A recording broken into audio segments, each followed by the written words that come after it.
What's up, guys and gals of the movement world? It's Sean Mishka, the Movement Miyagi, coming to you once again on behalf of Football Beyond the Stats and our Movement Play of the Week this week for week 3 of the 2025 National Football League season. In this week, there is a whole host of plays that we could have selected to dissect and get into the problem-solving processes of the National Football League's most skillful movers. We had a number of defensive touchdowns, particularly at the hands of Isaiah Rodgers, cornerback for the Minnesota Vikings. We had a couple of special teams touchdowns, not even just a couple, but a number of punt returns, which typically takes the cake here at Movement Plays of the Week. We also had a number of field goal kicks that were blocked and returned for touchdowns. However, you guys know my affinity that I have for running backs and the running back position, particularly the most attuned and adaptable movers at the position. Thus, I couldn't pass up this opportunity to get into our 2021 Mover of the Year, Jonathan Taylor, running back of the Indianapolis Colts, and look at how he's taking us down a walk down memory lane here in trying to show us his 2025 version. Now that he has a viable offensive line in front of him, now that he's feeling healthy, now that he has a quarterback that is allowing him to kind of flourish here for the Indianapolis Colts off to a 3-0 start, one of the hottest teams in the National Football League. So let's look at 23, number 23 here, JT doing his thing here in the 2025 season. First at full speed a couple of times through, and you're going to see that movement skill that is reminiscent of that mover of the year from a number of years back. This play, even though it goes for 47 yards, is going to give us a couple of opportunities here to really dive in to the Wuxin state and frame of mind. When Jonathan Taylor is on, sort of in a Saquon Barkley, Christian McCaffrey type of fashion, there are few running backs that can rival what he does and how he does it. And that in particular, as we watch it a third time through, let's watch it a fourth time as I speak over this before we get at 50% speed.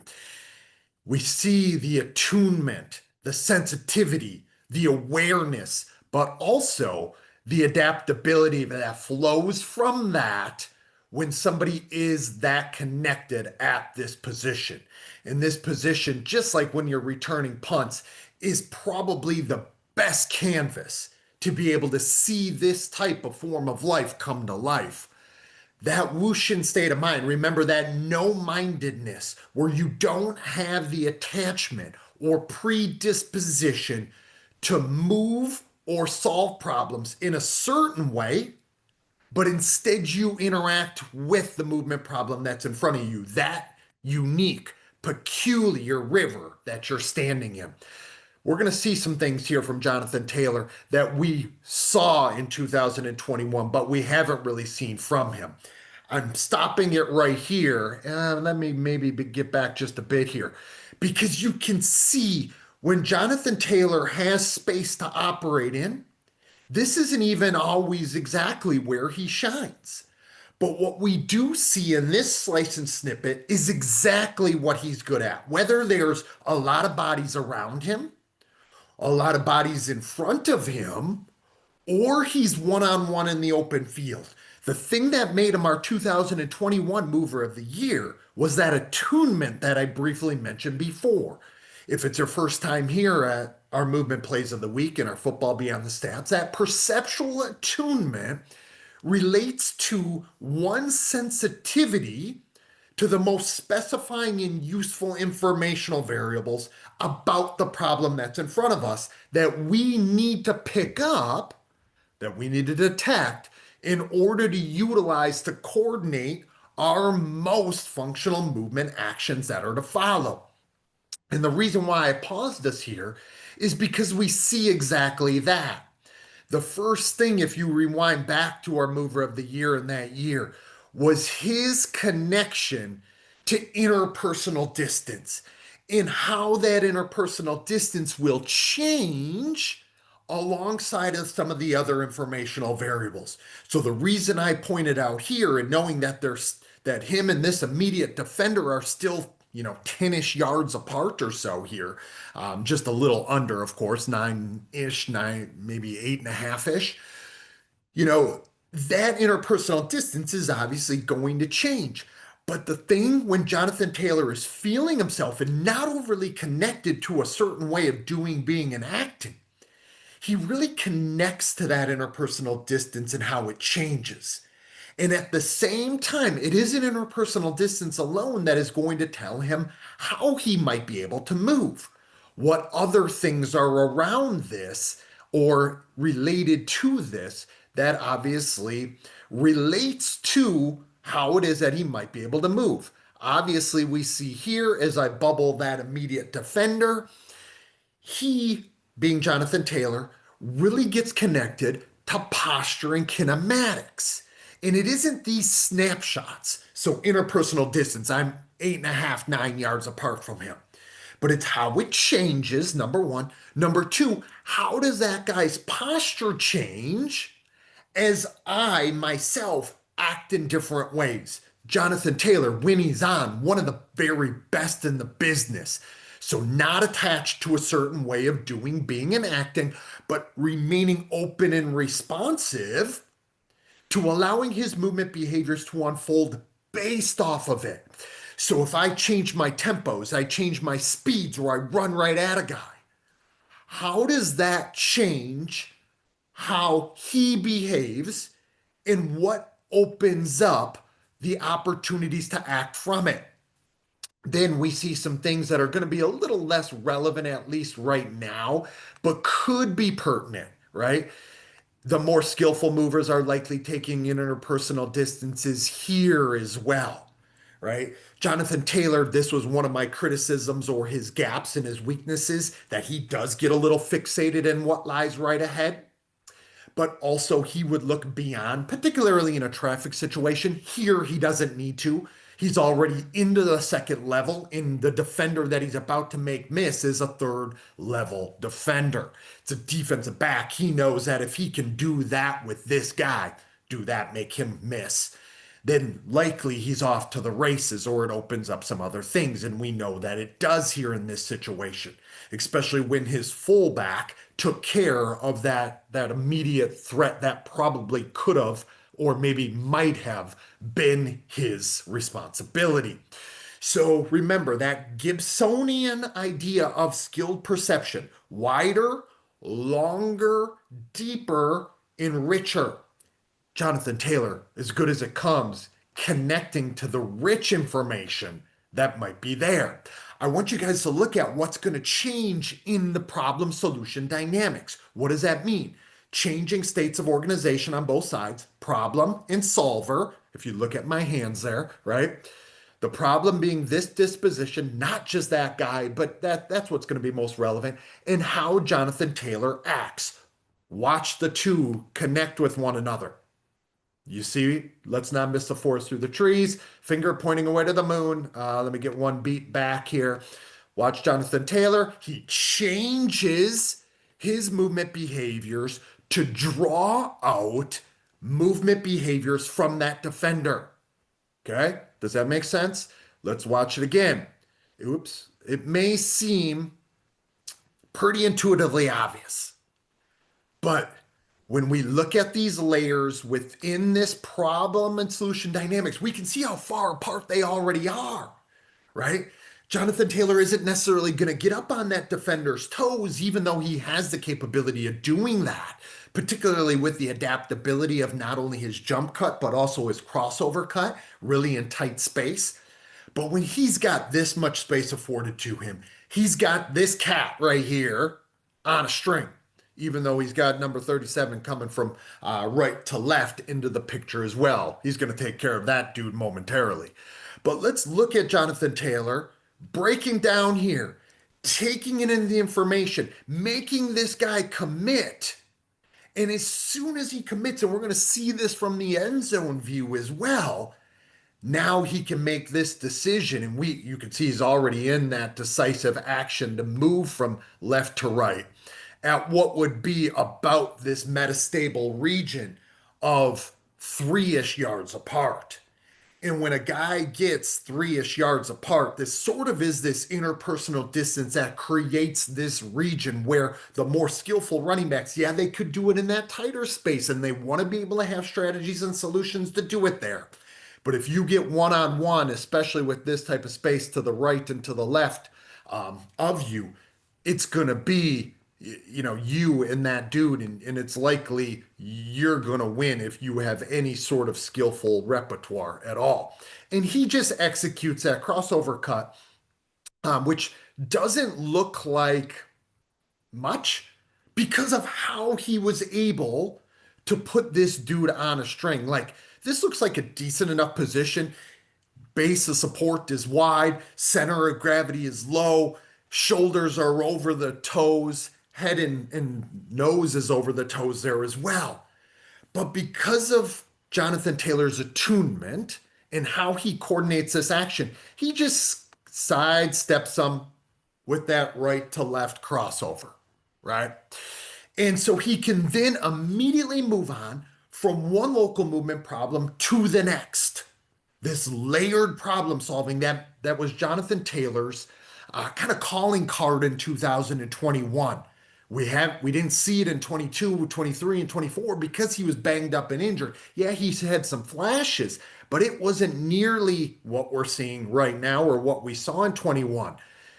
And as he moves from movement problem to movement problem, I need another half beat back here. We see that he leaves that in the dust, still sort of in the midst of solving it. He's got contact from this guy here yet, just enough to slow him down. But it's enough, like we saw last week with James Cook, to get him to connect to where this next defender is. What informational variables might be picking up there? Okay. Direction, speed, angle, but also, and in this situation, from my perspective, posture and kinematics. Where can this guy go and what is afforded to him? Jonathan Taylor quickly, rapidly, and accurately detects that number 37 here really can only go where his angle in his direction is currently taking him. There is very little opportunity for him to move even on this angle in the type of time frame that he needs to, and certainly not put his foot in the ground and come back this way. Okay.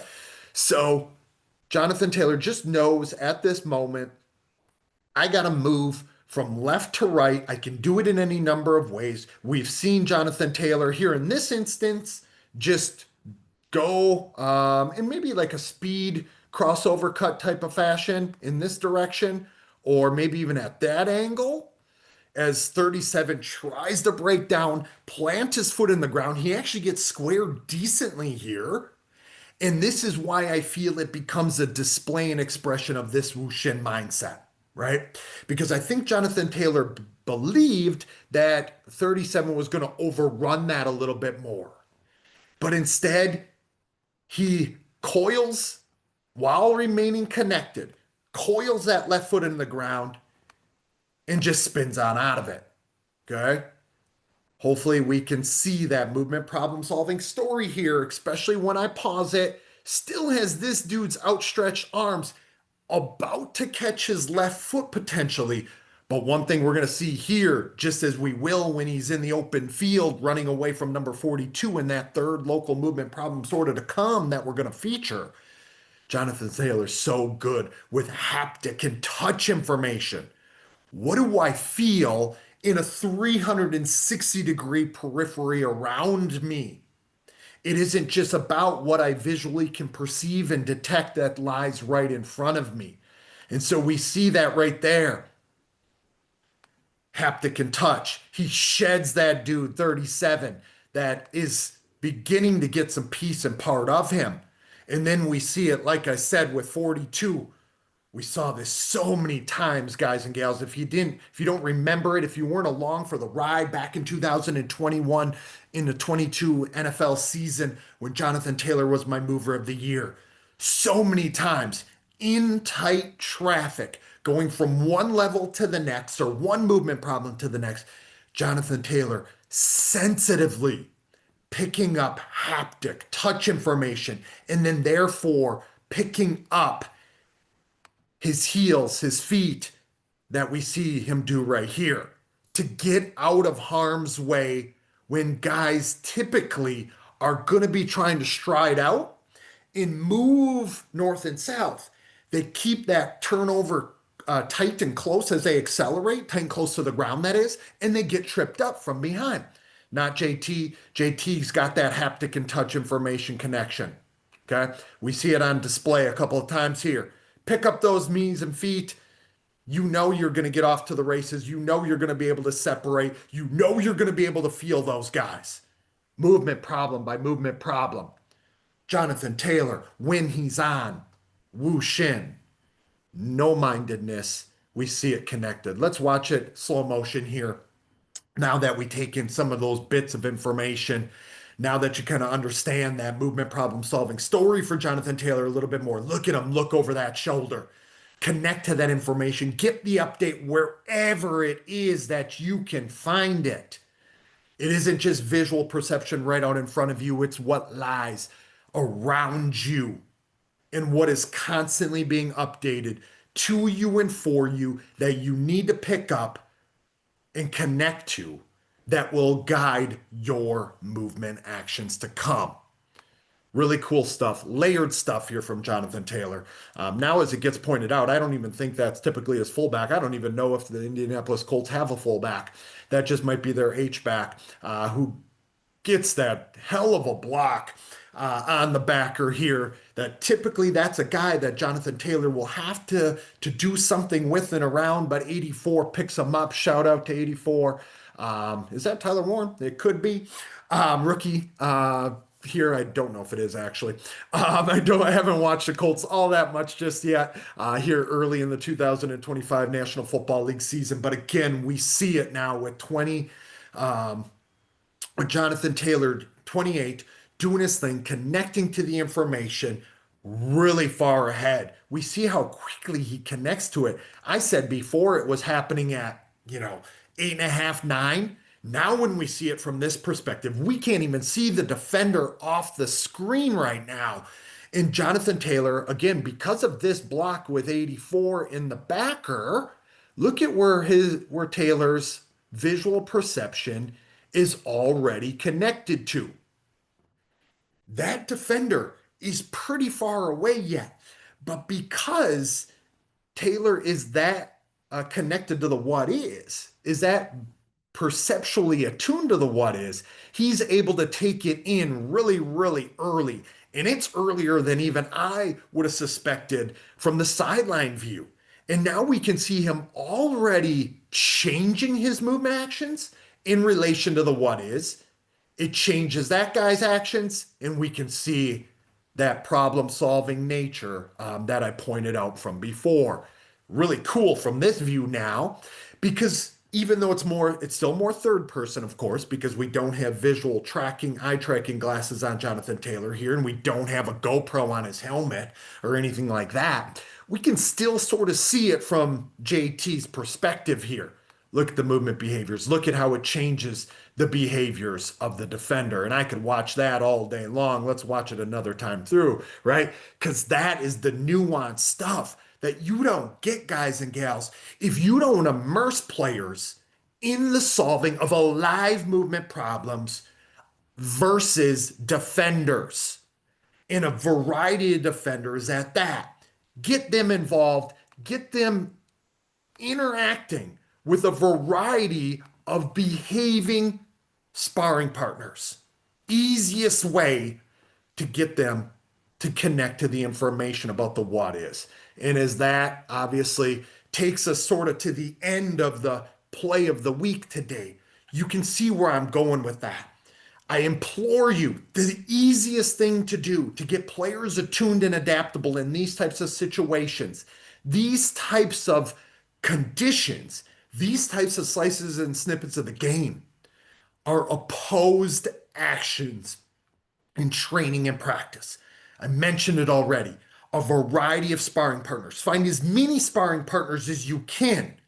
Allow them to solve problems in 1v1 situations where they're not immediately tight with the player, but where they have to take in information across a variety of interpersonal distances, and at the same time as updating that interpersonal distance connection and attunement, they get to connect to the unfolding postural changes and what that does to the movement strategies from their opponent, but also of themselves, and allowing their movement actions to creatively, authentically, and adaptively unfold in relation to them. Hopefully, all of that makes some sense. I am going to put in the comment section below a link to our opposed, unopposed paper from 2025 that begins to sort of speak to this point. So if you are still unaware as to how to set up these types of interactions in an opposed fashion, that might be a place to look at it. A team of researchers and scientists and coaches that I teamed up with to write a paper around this idea. I'll put that from ResearchGate in the comment section below. And of course, if you haven't picked up Enhancing Skill in American Football, we talk about these ideas at length. You can find that in the show notes for only $32. Easy way to begin to understand how to set up your learning environments to unfold exactly like this, to channel similar types of movement behaviors and skills for the players you work with. So for Football Beyond the Stats, our movement play of the week this week for week 3 of the 2025 football season. I'm Sean Mishka, the Movement Miyagi. I will talk to you all in week 4.